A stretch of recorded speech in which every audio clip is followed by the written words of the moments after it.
Kubor nakaslem jong unongsan hima. Watla ka jing rakhe ya ka Good Friday da kirunget Kristen. Bat ka jing le niam Holi da kirunget Hindu hapo ka jela kelajan. Hendai ka tanah ka kot ka khia kanom khangshu yaki hendai kala kentu ya baro ki pajba. Bakin burinti yaki kendon bala batha da ka sarkar jela kenang banyada na une ujung pang COVID-19. Uba hek ule tu ba hakini kita ya bala dab. Ka sarkar jela klasya yaki sinama bakin phashong no akumbai 90% hendai yaki jing pembana dekat ki kendon la IT haki Deputy Commissioner Joki District.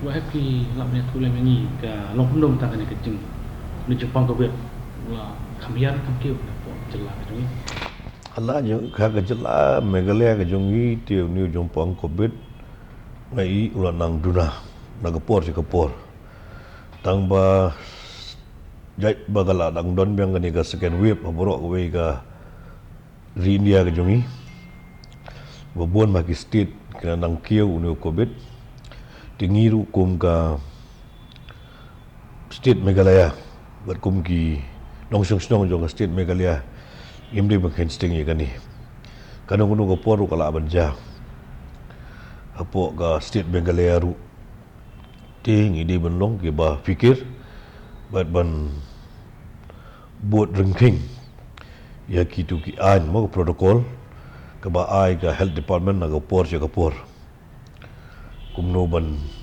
deng mask regularly kumno ban maintain ya ka social distancing ban kumjur ban site ye ki diki sabon dan ni diki sanitizer man ka klimat ki kini ka hagini ki RTO baladep kadon ka video conferencing jong honorable prime minister bat baro ki CM jong ganika India dia ka ba honorable chief minister jong iru attend ya ka conference ke bede halor jong ni covid kabri na manta kanika second wave hari nang ta bade CM janmiet khot biang ka meeting yingi bade kum health department yang aku health minister principal secretary DHS, NHM, Director, Managing Director jong National Health Mission, tinggal isyong perkhat ba kumno, ba ngiru ngin pengkrek, bahan naga benda,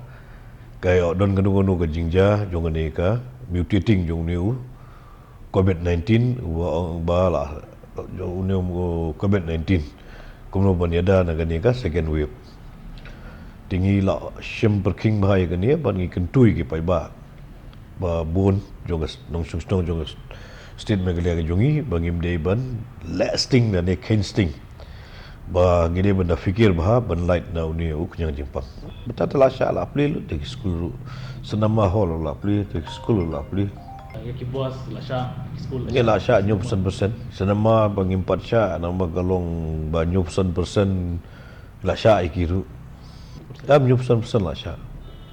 Lalu bagani ka meeting bangilong menta RTO syah tu kapor bangilong bansim ka review meeting jong ka ni ka COVID-19.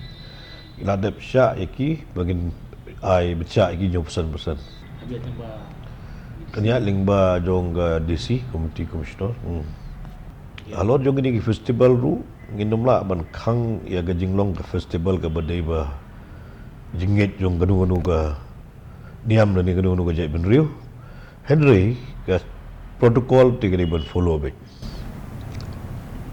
Tiga tu kada wai ba ni asam bila injek ka long kumno tu kada wai ka Covishield ke bangar orang lasim vaccination abang lasim bangkat bat i honorable deputy CM the honorable CM kiwe di ki perlok MLA ngi syam bam dan kanu ru ka jingpang lani kanu ka reaction tinggal lasim ta la jandai seven sim second dose rekamdan kanu ru ka reaction holor jo kene ka basim yo ni vaccination udah dawai udah banyada ya ke jingpang ni banyada na ni COVID-19 ngi kani ka late pekat kum ka instruction ka buan na ka government of India kalau ong babaro kitu ki adap sa system sheneng gidi bansim lasha ya kiro bansim adap sa system sheneng bad benda bun ke center kum civil hospital kiwe di center babun Kino kiba kuat pada ki private hospital lu kila benit mensim yau niu ko besil. Teu dia vaccination mana. Banyak dah nak kena COVID-19 kita ngi kerpat u kiru bagi sim yau niu vaccination. Tapi community bagan ke Jepang kan jemno lano baru tahu dang yating dang yatin. Jadi ke Jepang ke baungkan jam no lano ke dia betang lah lagi ki pajak hibaro ngi yakun ya ke Jepang. Tapi orang menyakun tang health department tang sarkar nunga madong ben ja ya ke Jepang. Lalu pajak jungi baro hi. Bisim yakun lang ke berpejak ya ke Jepang tinggal selah berpejak. Jadi yang mana pat dang ngai keputusan 100% yang mana? Ki manir ngi sya 100% hi.